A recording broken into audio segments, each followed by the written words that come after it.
నమస్తే, నేను Vaishnavi. Welcome to మా తెలంగాణ. ఇక డీటెయిల్స్ చూసుకున్నట్లయితే ముషీరాబాద్ చౌరస్తాలోని రాముని దేవాలయంలో గుర్రం పవన్ కుమార్ గౌడ్ ఆధ్వర్యంలో సీతారాముల కళ్యాణ మహోత్సవాన్ని ఘనంగా నిర్వహించారు. శ్రీరామ నామస్మరణతో ఆలయ ప్రాంగణమంతా భక్తులతో కిటకిటలాడాయి. సీతారాముల కళ్యాణ మహోత్సవానికి భక్తులు అత్యంత భక్తిభావంతో హాజరై స్వామివారిని దర్శించుకున్నారు.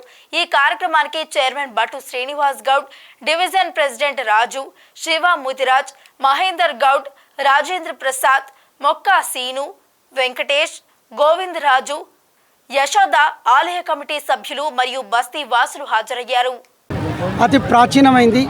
కొన్ని వందల సంవత్సరాల క్రితం శివంపేట వంశీయులు ప్రొఫెసర్ రమేష్ గౌడ్ గారు ఉన్నారు.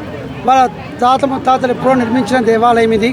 ఇక్కడ కళ్యాణం ప్రతి ఏటా ఏటికా ఏడు అత్యద్భుతంగా జరుగుతోంది. భారతదేశంలో ఎక్కడా లేనట్టుగా ఇక్కడ ముఖ్యంగా స్వామివారు శంఖచక్రాదులతో ఉంటారు. రెండో విషయం ఏమిటంటే లక్ష్మణుడు ఊర్మిళా సమేతంగా ఉండే అపురూపమైన దేవాలయం ఇది. దేవాదాయ ధర్మాదాయ శాఖ పరిధిలో ఉంది. మేము ఎటువంటి పాంప్లెట్స్ వేయం, ఏమీ చెప్పం.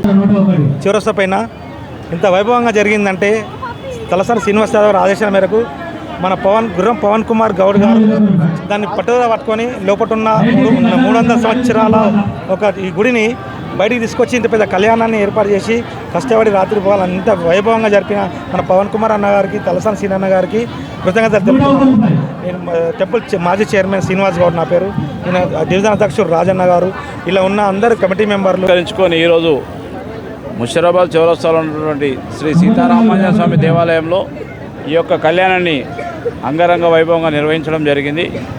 గత 300 సంవత్సరాల చరిత్ర కలిగిన ఈ దేవాలయంలో కళ్యాణం గతంలో ఇప్పుడు కూడా దేవాలయం లోపల జరిపేవాళ్ళము. అయితే పెరుగుతున్న భక్తులను దృష్టిలో ఉంచుకొని వారికి ఎలాంటి ఇబ్బందులు లేకుండా